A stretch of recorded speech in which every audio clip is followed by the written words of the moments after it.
Hello everyone, welcome to PW only IAS. दोस्तों, स्वागत है आप सभी का आज के सेशन के अंदर।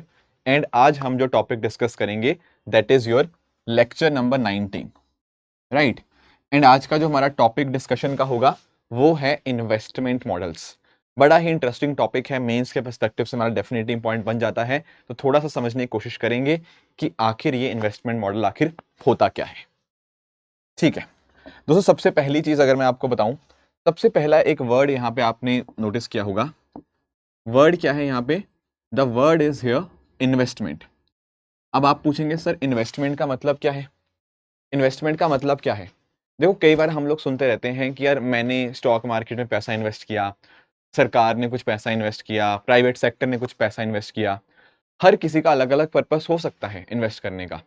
जैसे फॉर एग्जाम्पल, लेट अस से मैं चाहता हूं कि मैं खूब पैसे कमाऊं इन्वेस्ट करके। प्राइवेट सेक्टर का भी शायद कहीं जगह वो प्राइवेट प्लेयर जो है वो पैसा इन्वेस्ट करता है, कोशिश उसकी यही होती है कि खूब पैसा कमाए। सरकार का हो सकता है इन्वेस्टमेंट इसलिए करे क्योंकि वो सोशल वेलफेयर करना चाहती है। यानी कि ना, ऑब्जेक्टिव सबके अलग अलग होते हैं, बट इन दी एंड हर किसी को कुछ ना कुछ रिटर्न चाहिए। मुझे हो सकता है पैसे की फॉर्म में चाहिए, सरकार को हो सकता है गवर्नेंस या वेलफेयर की फॉर्म में चाहिए, है ना। तो यानी कि जब मैं बात करता हूँ ना इन्वेस्टमेंट की, तो आप यहाँ पे एक सिंपल सा इसका मीनिंग समझ सकते हो। इन्वेस्टमेंट क्या हुआ? बेसिकली आपका पैसा इस्तेमाल होता है। क्यों होता है? ताकि आपको अच्छे खासे रिटर्न्स मिल पाए। क्या हो पाए? ताकि आपको अच्छे रिटर्न्स मिल पाए। अब ये जो अच्छे रिटर्न्स है, इसका अर्थ क्या हुआ? अच्छे रिटर्न्स का अर्थ सबके लिए अलग अलग है। मेरे लिए हो सकता है पैसा कमाना था, प्राइवेट प्लेयर के लिए भी हो सकता है कि खूब एक अच्छी जगह इन्वेस्टमेंट कर दिया। And on the other hand, late us से अगर मैं सरकार की बात करूं, तो हो सकता है सरकार के लिए ये जो सेम चीज है इसका मतलब थोड़ा डिफरेंट हो सकता है। ठीक है। एंड इवन जब हमने जीडीपी पढ़ा था ना, ग्रॉस डोमेस्टिक प्रोडक्ट, उसके अंदर भी हमने यहाँ पे डिस्कस किया था ग्रॉस डोमेस्टिक प्रोडक्ट क्या होता है आपका? सी प्लस आई प्लस जी प्लस एन एक्स, है ना। Consumption expenditure plus investment expenditure plus government expenditure plus net exports. तो यानी कि जितना हमारा इन्वेस्टमेंट एक्सपेंडिचर होगा, उससे कहीं ना कहीं हमारी जीडीपी के बढ़ने के आसार ज्यादा बढ़ जाते हैं। अब ये इन्वेस्टमेंट किसी भी चीज में हो सकता है। हमने रोड्स में इन्वेस्ट किया, हाईवेज हो गया, रेलवेज हो गया, अलग अलग चीजों में यहाँ पे इस तरह से पैसा इन्वेस्ट किया जाता है। बिल्कुल ठीक बात है, इसमें यहां तक आई होप किसी को कोई दिक्कत नहीं होगी। अब इन्वेस्टमेंट भी दोस्तों अलग अलग प्रकार की हो सकती है। इन्वेस्टमेंट भी क्या हो सकती है? इन्वेस्टमेंट भी हमारी अलग अलग प्रकार की डेफिनेटली देखने को मिल सकती है। एक हो सकती है हमारी प्राइवेट इन्वेस्टमेंट।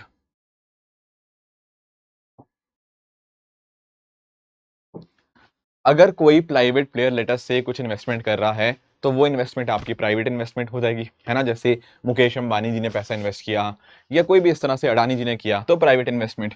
ऐसे ही जब हम बात करते हैं सर पब्लिक इन्वेस्टमेंट की, तो वो सरकारी इन्वेस्टमेंट बोली जाती है उसको, right. For example, national highway authority of India कुछ इन्वेस्ट कर रही है, या और अलग अलग जो एजेंसीज है वो कुछ इन्वेस्ट कर रही हैं। तो इस तरह से कोई भी पीएसयू या सरकार की कोई एंटिटी जब इन्वेस्टमेंट करती है, उसको हम पब्लिक इन्वेस्टमेंट कह देते हैं।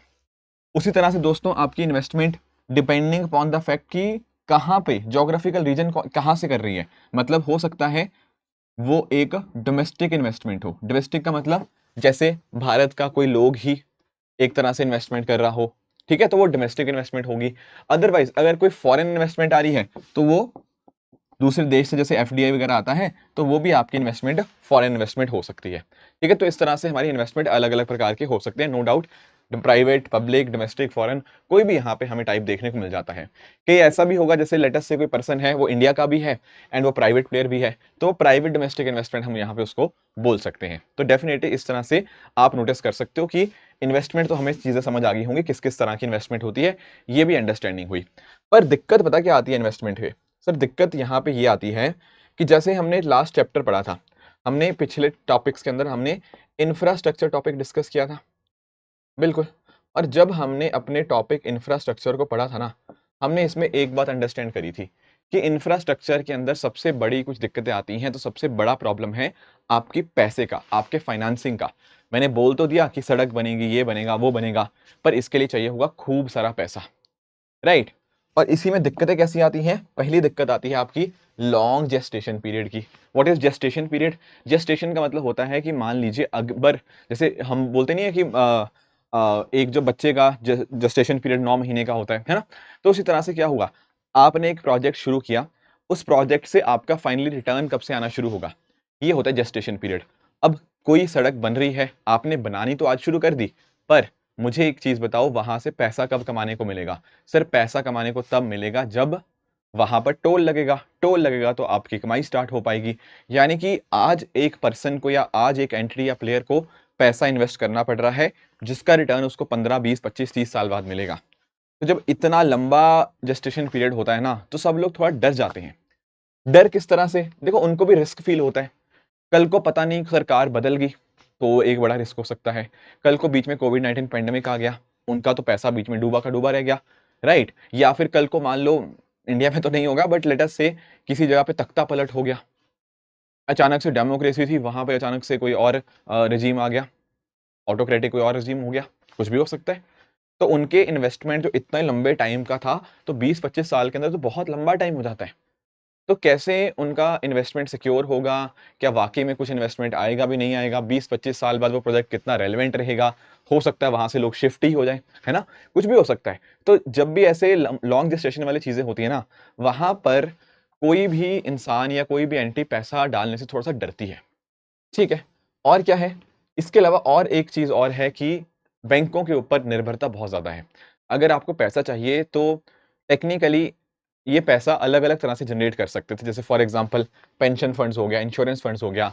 पर ऐसा देखा गया है कि जब इंफ्रास्ट्रक्चर की बात आती है ना, तो ज़्यादातर डिपेंडेंस हमारी बैंकों के ऊपर ही है। एंड बैंकों के केस में एक बड़ी समस्या देखने को मिलती है जिसको हम नाम जानते हैं एएलएम की फॉर्म के अंदर। आप लोग एएलएम समझते हो? ALM is asset liability mismatch. जब हमने अपने टॉपिक्स पढ़े थे उसमें हमने एसेट और लायबिलिटी अंडरस्टैंड किया था। अब होता पता दोस्तों क्या है, जैसे मान लो ये रहा एक बैंक, ठीक है? अब बैंक के लिए मैंने आपको एसेट समझाया हुआ है, बैंक के लिए लायबिलिटी क्या होती है ये भी मैंने आपको समझाया हुआ है। बैंक ने किसी को लोन दिया, ये बैंक के लिए एसेट हुआ। क्यों? क्योंकि यहां से ये इसको पैसा कमा के देगा। बिल्कुल ठीक बात है। ऑन द अदर हैंड अगर कोई डिपॉजिटर है, वो बैंक के पास अपना पैसा जमा करा रहा है, कोई क्या है, कोई डिपॉजिटर है, वो बैंक के पास अपना पैसा जमा करा रहा है, तो वो क्या है, वो बैंक के नजरिए से एक लायबिलिटी है। आप ना नजरिया सोचो, यहाँ बैंक के कॉन्टेक्स्ट में बात कर रहा हूं। बैंक को ये पैसा वापस करना होगा तो बैंक के लिए लायबिलिटी हुई। बैंक को ये पैसा कुछ कमा के देगा, ये बैंक का पैसा है, तो this is an asset for the bank. अब हुआ क्या, जब बैंक ने इंफ्रास्ट्रक्चर फाइनेंसिंग करी, वहां पर क्या समस्या आई? अब बैंक ने जो लोन दिया है, ये कितने टाइम के लिए लोन दिया है? आप बोलोगे सर ये तो लॉन्ग जेस्टेशन पीरियड वाला है ना? यहाँ पर लोन 15 20 25 साल के लिए दिया होगा, क्योंकि एक सड़क बननी है तो लंबे टाइम के लिए आपको लोन दिया गया है। तो ये जो आपका लोन है, ये आपका लॉन्ग टर्म पर्पस के हिसाब से दिया गया है। Whereas on the other hand, जो बैंक के पास ज्यादातर डिपॉजिट्स होंगे, वो कैसे होंगे सर? सर बैंक के पास ज्यादातर डिपॉजिट्स होंगे, वो शॉर्ट टर्म के होंगे। मान लो किसी ने अगर मान लो एफडी भी कराई है, मान लो 5 साल के लिए कराई है, या फिर कोई और डिपॉजिट है तो वो कम टाइम के लिए भी हो सकता है, राइट? इतने लंबे टाइम के लिए नॉर्मली इकट्ठा पैसा कोई रख दे बैंक के अंदर, थोड़ा सा कम लाइक्लीहुड रहता है। तो यानी कि बैंक ने जो एसेट है या बैंक ने जिसको लोन दिया है वो लॉन्ग टर्म के लिए, और बैंक के पास जो पैसे का सोर्स है, सोर्स ऑफ फंड्स, वो आपका शॉर्ट टर्म आपको देखने को मिल जाएगा। तो जब मान लो कल को ये डिपॉजिटर पैसा लेने वापस आया, तो बैंक के पास हो सकता है पैसा हो ही ना, क्योंकि बैंक ने तो किसी को लंबे टाइम के लिए लैंड कर रखा है। तो यहां पर समस्या ऐसा नहीं है कि बैंक पैसा रिटर्न नहीं कर सकता, उसको कर सकता है, पर अभी बैंक के पास पैसा है नहीं, उसने वो पैसा किसी और को लोन पे दे रखा है लंबे समय के लिए। इसी सिचुएशन को हम बोलते हैं एएलएम या एसेट लायबिलिटी मिसमैच। तो इंफ्रास्ट्रक्चर फाइनेंसिंग में ना बैंक भी थोड़ा डरते हैं क्या लोन दे या ना दे, क्योंकि कल को एसेट लायबिलिटी मिसमैच वाली सिचुएशन वहां पर भी आ सकती है। बाकी देखो यार, हमारी ना सीआरएज होती हैं, क्रेडिट रेटिंग एजेंसीज। हमने पहले भी डिस्कस किया हुआ है क्रेडिट एजेंसीज के बारे में, जैसे दुनिया भर के अंदर आपको मूडी, एस&पी, फिच, ये सब बहुत ही पॉपुलर आपको क्रेडिट एजेंसीज देखने को मिलती हैं। इंडिया में भी कुछ है, जैसे क्रिसिल हो गया, इकरा हो गया, केयर हो गया। ऐसी अलग अलग आपको भारत में भी क्रेडिट रेटिंग एजेंसीज देखने को मिल जाती हैं। अब पता क्या होता है, क्रेडिट रेटिंग एजेंसी का काम ये होता है कि लेटस से, वैसे तो कंट्री को भी करती हैं, पर लेटस से कोई कंपनी है, वो कंपनी कितना अच्छा कर रही है, अगर उस कंपनी को लोन दिया जाए क्या वो वापस कर पाएगी, नहीं कर पाएगी, है ना, उसकी फाइनेंशियल हालत कैसी है, मैनेजमेंट कैसा है उसका, सारी चीजें देख दाख के उसको एक रेटिंग देती जाती है। अब कई बार पता क्या होता है, कई बार तो बिल्कुल प्रॉपर ढंग से इसकी रेटिंग होती है, पर कई बार ऐसा देखा गया है कि जो क्रेडिट रेटिंग एजेंसीज है ना, उनका भी रोल थोड़ा सा क्वेश्चनेबल हो जाता है। क्वेश्चनेबल के सेंस में, क्वेश्चनेबल इस सेंस में कि ढंग से नहीं रेटिंग दी, या फिर कंपनी ने, सॉरी, जो क्रेडिट रेटिंग एजेंसी है उसने कंपनी के साथ कुछ कोलैबोरेट करके इस कंपनी को बढ़िया रेटिंग दे दी। अब बढ़िया रेटिंग मिल गई इस कंपनी को, तो कल को ये बैंक के पास जाएगी कंपनी, राइट, तो उनको लोन मिल जाएगा कि रेटिंग बहुत बढ़िया है। पर वाकई में बढ़िया थी क्या? नहीं। ऐसी कुछ समस्याएं भी देखने को मिल सकती हैं। कोई प्रोजेक्ट था, हमें पता नहीं अच्छा चलेगा नहीं चलेगा, पर क्रेडिट एजेंसी ने उसको अच्छा प्रोजेक्ट का दर्जा दे दिया, तो दिक्कत आ सकती है बाद में जाके, है ना। बाकी पीपीपी मॉडल जो हम डिस्कस करेंगे, वहां पर भी हमें कुछ समस्याएं देखने को मिलती हैं। तो ये कुछ बातें थी इंफ्रास्ट्रक्चर फाइनेंसिंग के बारे में जो आपको पता होनी चाहिए। अब इसका लिंकेज क्या है सर इंफ्रास्ट्रक्चर का इन्वेस्टमेंट के साथ? देखो, ये जो मैं बात कर रहा हूँ कि इंफ्रास्ट्रक्चर में क्या क्या दिक्कतें आ रही हैं, इंफ्रास्ट्रक्चर फाइनेंसिंग में क्या क्या दिक्कतें आ रही हैं, यहीं से हम कहीं ना कहीं इंस्पायर्ड होते हैं हमारे अलग अलग इन्वेस्टमेंट मॉडल्स की तरफ। क्योंकि ये जो समस्याएं थी, इन्हीं का ही कोई ना कोई सोल्यूशन निकालना था, तो उन सोल्यूशंस के तौर के ऊपर हम अलग अलग मॉडल्स को थोड़ा अंडरस्टैंड करेंगे। पहली बात आप लोग ये समझना कि देखो यार, हम लोगों ने ना डिफरेंट डिफरेंट प्लान्स पढ़ के आए हुए हैं। आई थिंक आपका 4th या 5th चैप्टर था जब मैंने आपको 5 ईयर प्लान, पंचवर्षीय योजना के बारे में बताया था। वहां देखा था first 5 year plan, second 5 year plan, third 5 year plan, सब हमने देखे। एंड आप लोगों ने एक बात नोटिस करी होगी कि ज्यादातर प्लान्स जो थे ना, वहां पर हमने बात करी थी कि भाई स्टेट का बहुत बहुत बड़ा रोल होगा। खासकर अगर फर्स्ट सेकंड थर्ड इनकी अगर हम बात करें, तो यहां पर आप जानते होंगे कि ज्यादातर जो जिम्मा था कोई भी चीज बनाने का, वो सरकारी संस्थाओं के ऊपर ही था। पीएसयूज का रोल बहुत ज्यादा इंपॉर्टेंट था स्टार्टिंग के प्लान्स के अंदर। एंड प्राइवेट सेक्टर का उतना पैसा था भी नहीं कि प्राइवेट सेक्टर इतनी ज्यादा इन्वेस्टमेंट कर पाए, तो उस समय मेजर जो रोल प्ले किया गया वो सरकार के द्वारा प्ले किया गया। बिल्कुल ठीक बात है। पर आप लोगों को मैंने एलपीजी भी पढ़ाया था, लिबरलाइजेशन, प्राइवेटाइजेशन, ग्लोबलाइजेशन। तो होता क्या है ना, जब 1991 आता है, इसके बाद से हमें नोटिस करने को मिलता है कि भारत में जो इन्वेस्टमेंट है, वो प्राइवेट इन्वेस्टमेंट में भी एक मैसिव बूस्ट हमें देखने को मिलता है आफ्टर द ईयर ऑफ 1991। तो ये बात भी हमें पता होनी चाहिए कि कैसे कैसे इन्वेस्टमेंट सिनेरियो चेंज हुआ। जैसे मैं कह रहा था ना कि आपको अलग अलग इन्वेस्टमेंट पता होना चाहिए, foreign investment, private investment, domestic investment, public investment.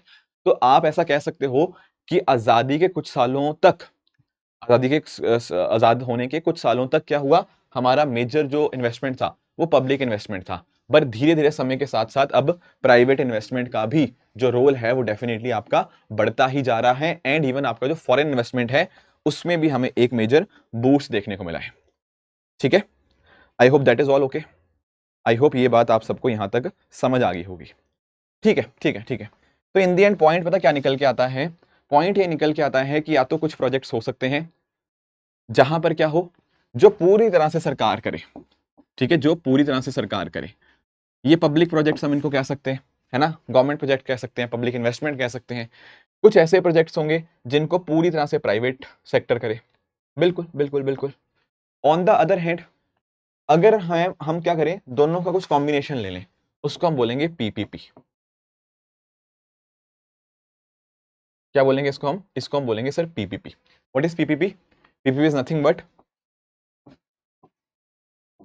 Public private model.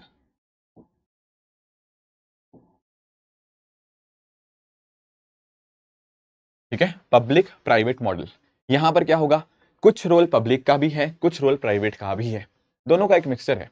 तो यानी कि ना आप ऐसा कह सकते हो कि पब्लिक प्राइवेट जो पीपीपी मॉडल क्या हुआ, ये एक तरह का आपका एक लीगल कॉन्ट्रैक्ट हुआ। किसके बीच में? आपकी सरकार के बीच में और आपके प्राइवेट सेक्टर के बीच में। समझे कि सरकार और प्राइवेट सेक्टर के बीच में जब एक लीगल कॉन्ट्रैक्ट हमें देखने को मिलता है, तो वो हमारा एक पब्लिक प्राइवेट प्रोजेक्ट हम उसको कह सकते हैं। दो तीन चीजें हमें यहां पे समझनी है। पहली चीज तो हम ये समझो, सर इसकी जरूरत क्या पड़ी, क्या जरूरत पड़ी, क्या लगता है, सोचो। आई थिंक चैप्टर नंबर 1 हमने एक चीज डिस्कस करी थी। क्या डिस्कस किया था? हमने डिस्कस किया था सर, जब सारी चीजें fundamental question of economy, what to produce, how to produce, from home to produce, उसी से थोड़ा आइडिया लो।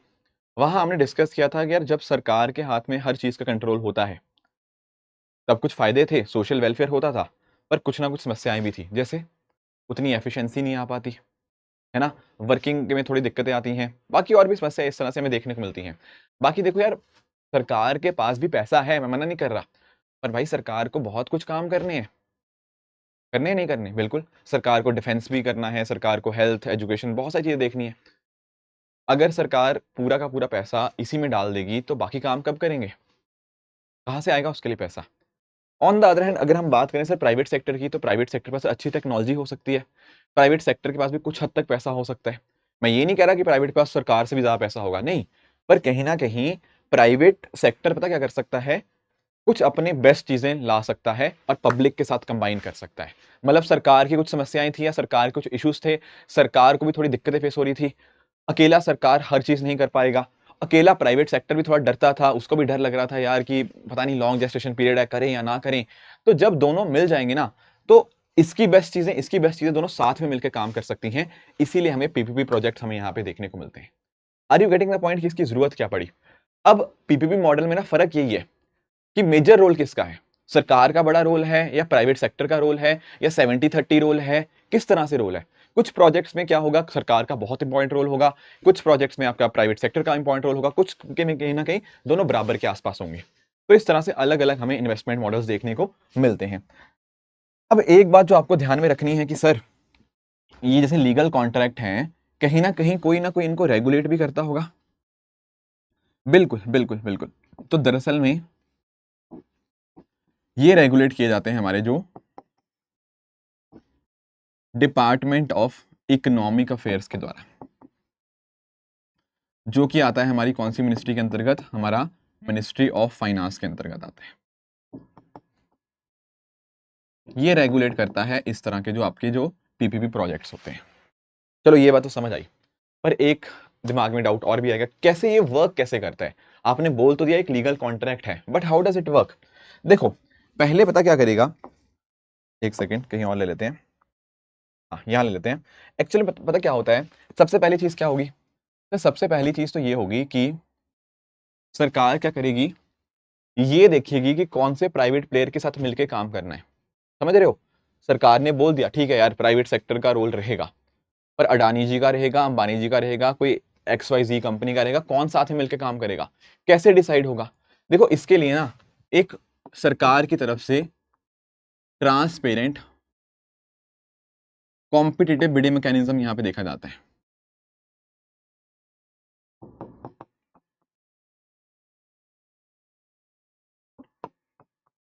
मतलब अलग अलग पैरामीटर्स होंगे, no doubt about it, but ये देखा जाता है कि कौन सी ऐसी प्राइवेट एंटिटी है, लेट अस से एक सड़क बननी है, एग्जांपल लेट अस से सड़क बननी है, तो कौन सी ऐसी प्राइवेट एंटिटी है जो अच्छी क्वालिटी की सड़क बना दे कम कॉस्ट के ऊपर, ताकि सरकार को खर्चा कम हो।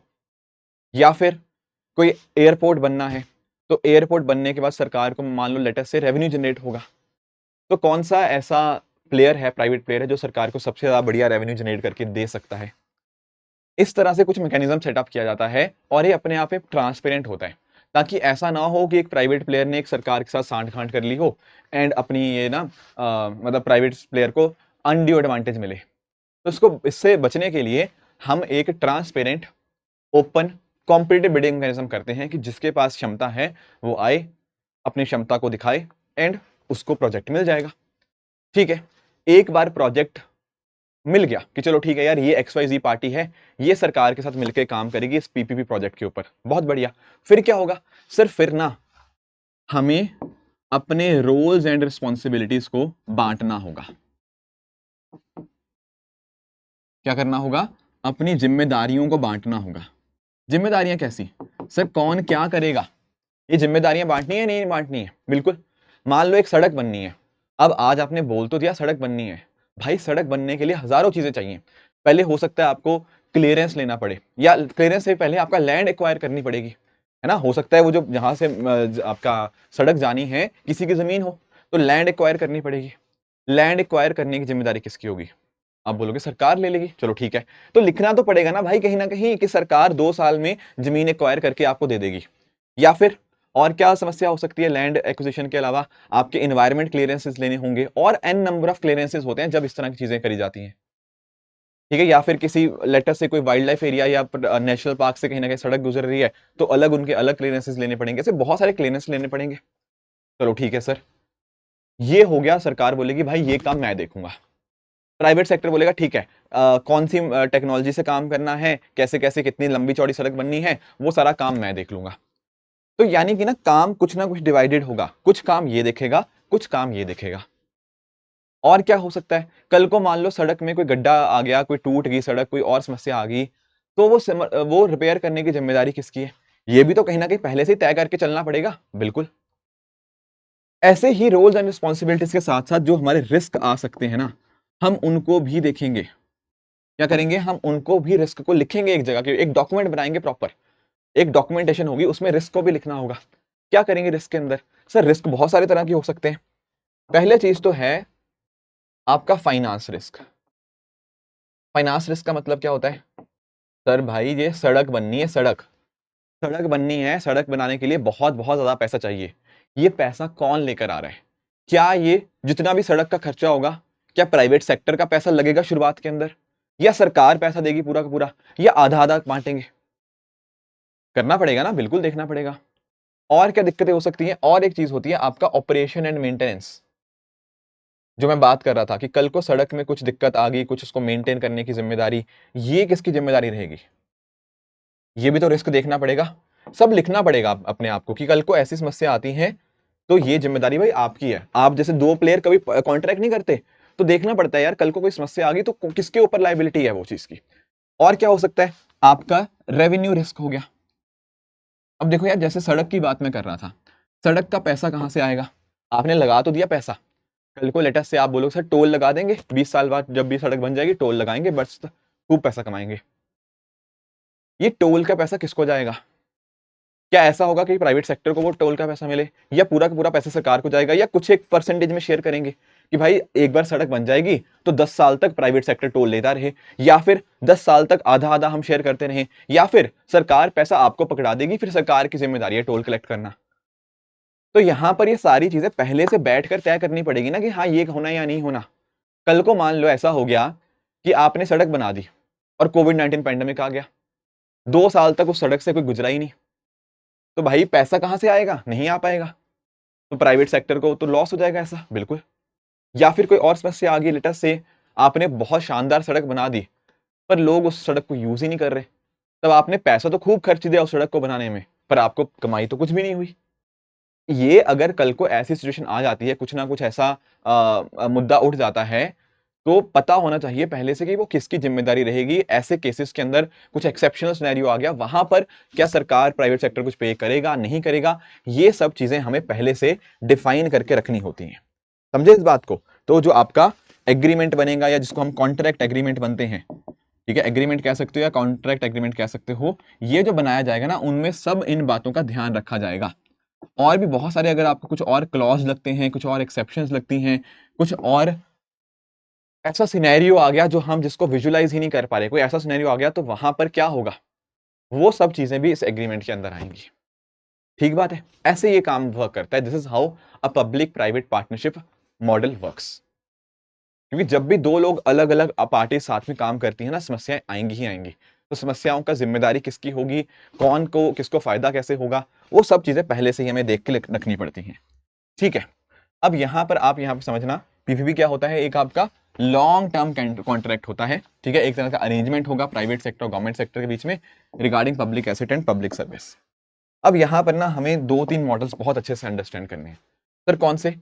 ध्यान से देखना, एक आपका है ये वाला मॉडल बीओटी मॉडल, एक है आपका ईपीसी, और एक है आपका हैम।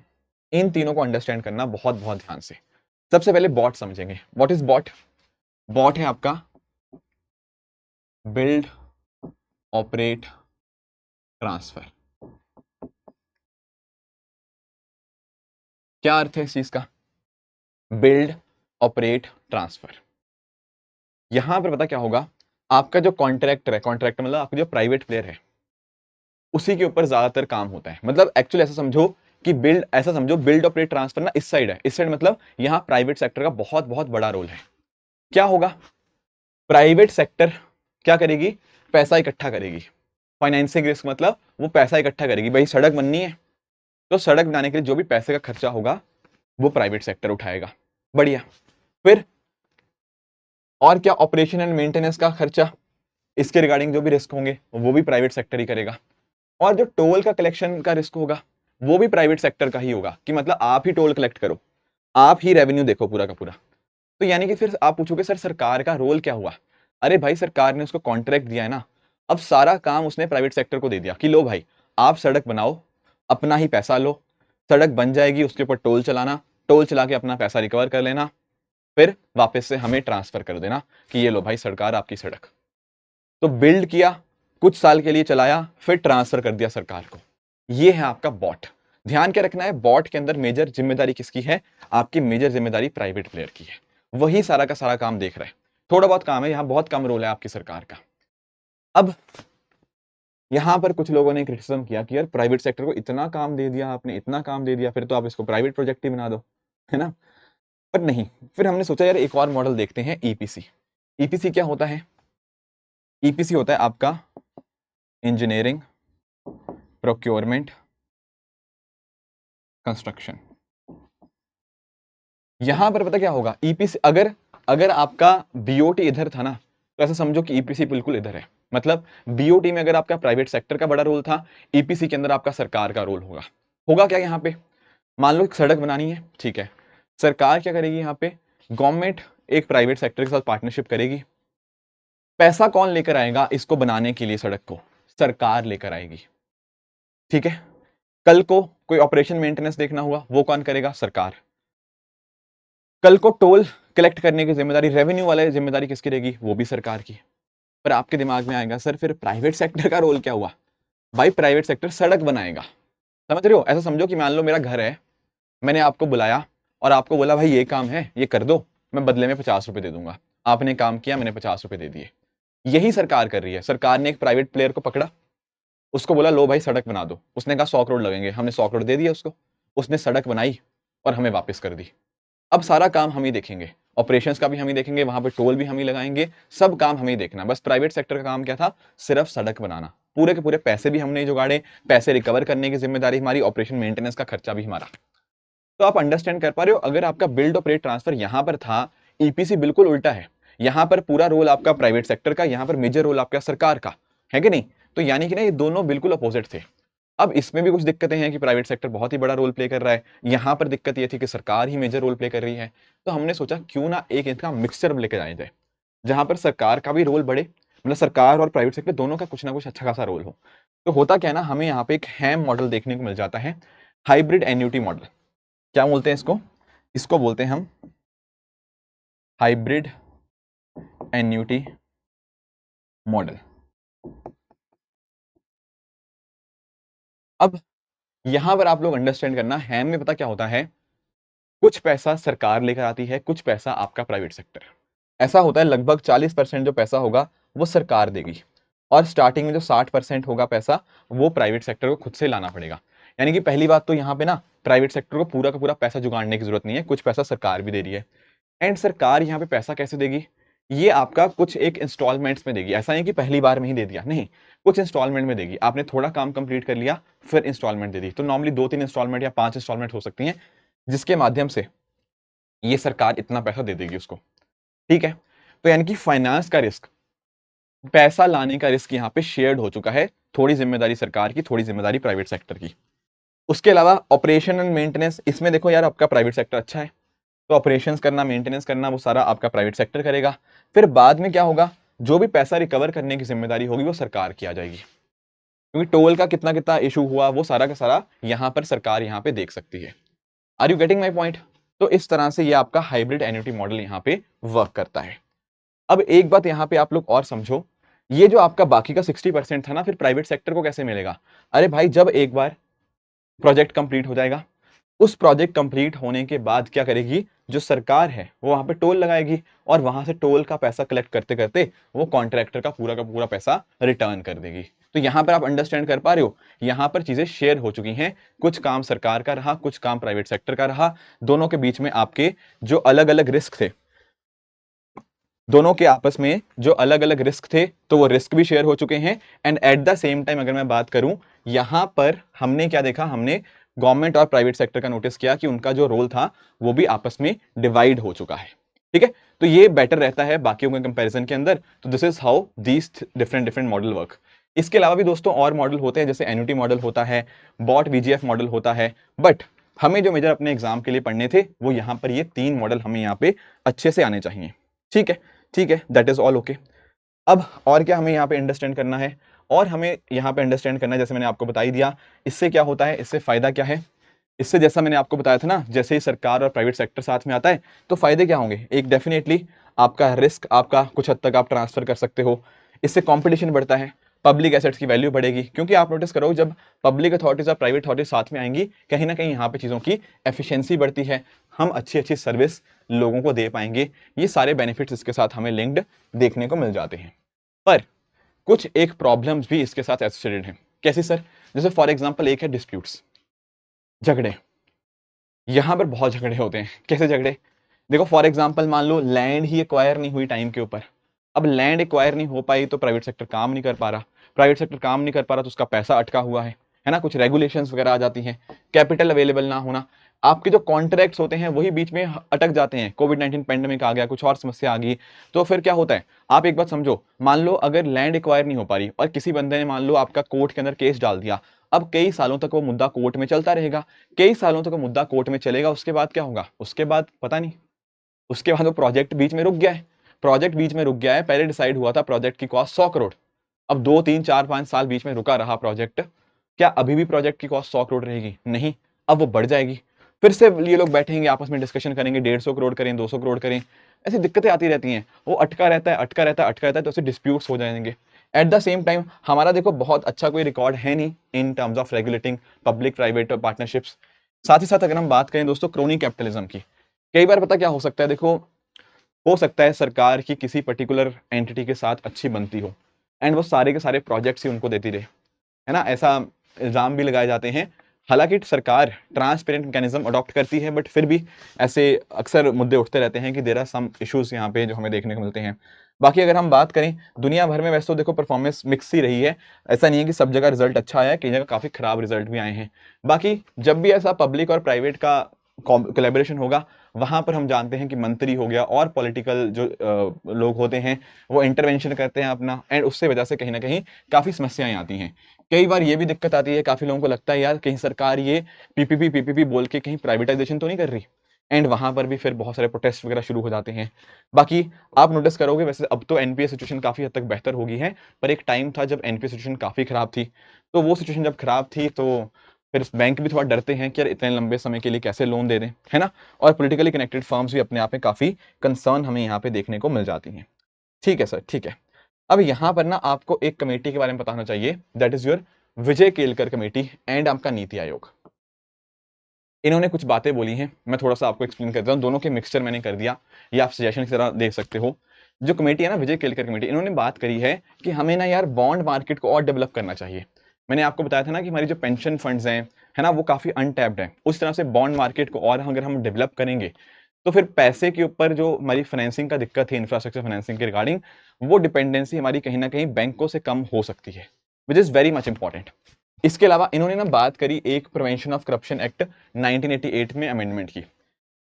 देखो यार एक्चुअली पता क्या होता है, कई बार मान लो कॉन्ट्रैक्ट आपका हो गया, सरकार और प्राइवेट एंटिटी के बीच में कॉन्ट्रैक्ट हो चुका है, वट एवर, उसमें मान लो 100 करोड़ की बात हुई, ठीक है।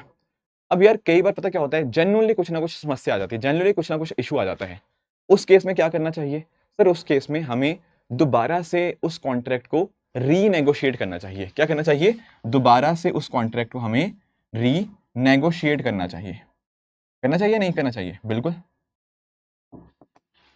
यार, चलो ठीक है, ये वाली चीज हमने एक्सपेक्ट नहीं की थी, पर किसी कारण की वजह से प्रोजेक्ट डिले हो गया, whatever might have been a reason. अब उस केस में होना ये चाहिए कि 100 करोड़ वाली वैल्यू लेटर से हमें 120 करोड़ करनी है, ठीक है। ये एक जेन्युइन चीज थी, कोई जेन्युइन एरर था, हम उसको यहाँ पे ठीक करने की कोशिश कर रहे हैं।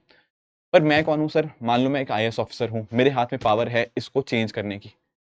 मैं ना कई बार, मैं बहुत ही अच्छा इंसान हूं, मैं बहुत ईमानदारी से काम करता हूं, पर मैं ना ये चीज करते समय डरूंगा। पता है क्यों?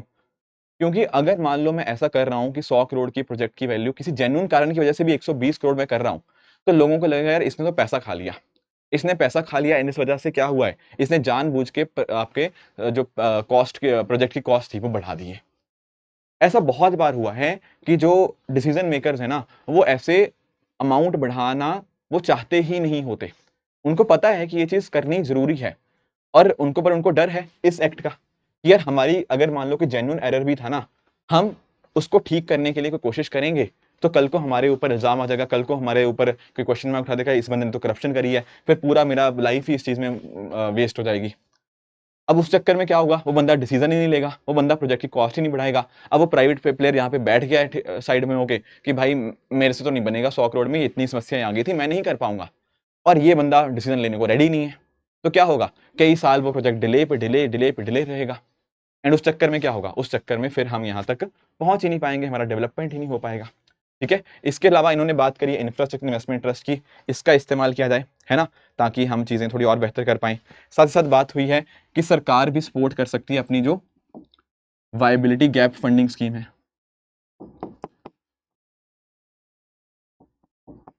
इसमें क्या होता है, वायबिलिटी गैप फंडिंग पता क्या होता है, कोई प्रोजेक्ट्स ऐसे होते हैं जो शायद उतने इकोनॉमिकली सेंस ना बनाए पर इंपॉर्टेंट होते हैं सोसाइटी के लिए।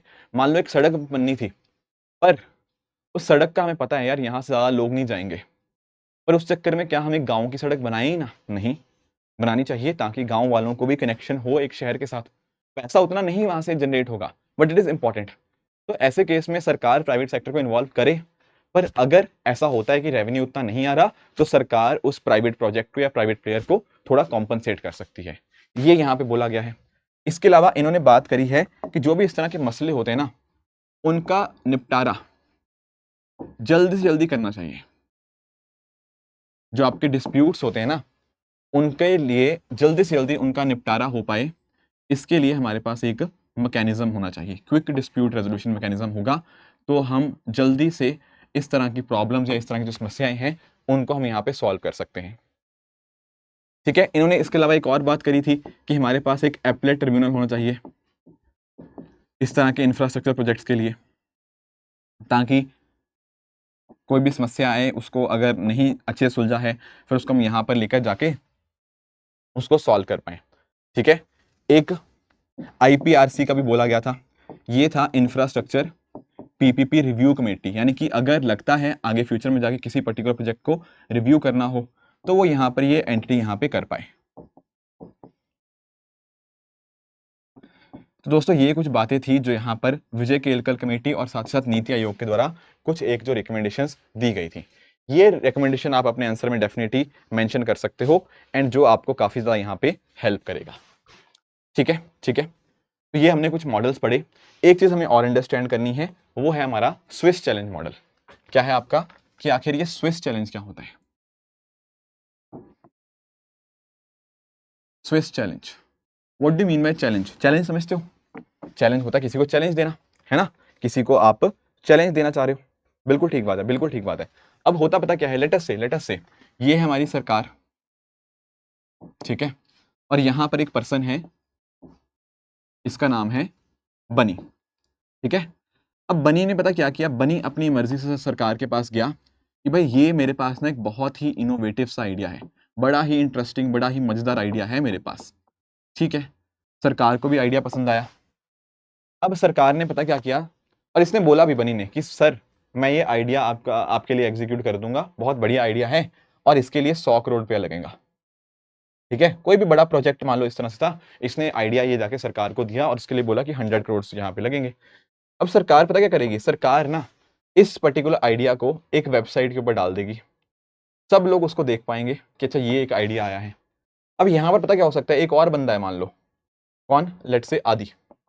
ठीक है, अब आदि ने भी देखा यार हाँ ये आइडिया बढ़िया लग रहा है, ये आइडिया बढ़िया लग रहा है, इसने सरकार को जाके बोला कि सर मैं ये जो आइडिया है ना ये मैं एग्जीक्यूट कर देता हूं एंड मैं लूंगा इसके लिए सिर्फ और सिर्फ 80 करोड़। तो यहां पर क्या हुआ, आदि ने एक चैलेंज किया, आइडिया इसका ही था पर यहां पर इसने एक चैलेंज किया कि यार मैं आपके लिए काम कर दूंगा ये वाला और मैं इतना यहां पे पैसा लूंगा। अब सरकार क्या करेगी, सरकार ना यहां पर जो जिसका ओरिजिनल आइडिया था बनी का, उसको बोलेगी कि भाई 80 करोड़ के अंदर आप मानते हो या नहीं मानते हो, क्या आप 80 करोड़ के अंदर ये प्रोजेक्ट कर सकते हो या नहीं कर सकते हो। अगर ये अग्री कर गया तो फिर प्रोजेक्ट इसको दे दिया जाएगा, अगर नहीं करता है तो फिर ये प्रोजेक्ट जिसने लेस बिडिंग करी थी, जो कॉम्पिटिटिव बिडिंग, जो कम पैसे देगा, जो कम पैसे लेगा, उसको यहाँ पर दे दिया जाएगा। अब आपके दिमाग में आएगा सर यहाँ बनी को क्या फायदा हुआ? देखो बनी के पास आइडिया था and he has the power. अगर उसने 100 करोड़ बोला है ना तो उसके पास अपॉर्चुनिटी मिलेगी बाद में कि यार बाकी लोग इतने में बोल रहे हैं, क्या आप इतने में करने के लिए रेडी हो? तो फिर वो कर सकता है उतने में। अदरवाइज सरकार के लिए फायदा ये होगा कि अगर मान लो ये नहीं मान रहा उतने पैसे में, तो सरकार वही सेम आइडिया इससे एग्जीक्यूट करवा लेगी। Are you getting my point? तो ये होता है आपका स्विस चैलेंज मॉडल। हालांकि इसमें भी कुछ समस्याएं हैं, जैसे फॉर एग्जाम्पल हो सकता है ये दोनों आपस में मिल जाए, तो सरकार को उस तरह से बेवकूफ बनाया जा सकता है। ये भी कुछ कंसर्न्स इसके रिगार्डिंग आते हैं, है ना। और भी कुछ एक इश्यूज यहाँ पे देखने को मिलते हैं कि जैसे बनी को भी कुछ इशू आ सकता है, उसको लगेगा यार मेरा आइडिया था, इन्होंने सबको पब्लिक कर दिया। तो इनफैक्ट ना सरकार ऐसा भी कर सकती है, इनका आइडिया खरीद ले, उनका आईपीआर जो था उसको खरीद ले, फिर किसी से भी जाके आगे एग्जीक्यूट करवाए। तो that is also very good possible option, right. तो ये कुछ ऐसे मॉडल्स थे जो आज हमें डिस्कस करने थे। एक तो हमें जो डिफरेंट डिफरेंट मॉडल्स हमने डिस्कस किए, पीपीपी मॉडल डिस्कस किया, एंड जो अलग अलग चीजें डिस्कस करी वो हमने अंडरस्टैंड करी, एंड साथ साथ हमने जो स्विस चैलेंज था इसको भी अंडरस्टैंड करने की कोशिश करी है। दोस्तों आई होप आपको जो ये सेशन था जहां पर हमने बहुत ही इंपॉर्टेंट जो मॉडल्स थे उनको डिस्कस किया, आई होप ये सेशन आप सभी को अच्छे से समझ आया होगा। इसी तरह से आप सब लोग भी अपने एंड पे हार्डवर्क करते रहिए। Thank you very much for joining, all the very best, thank you so much.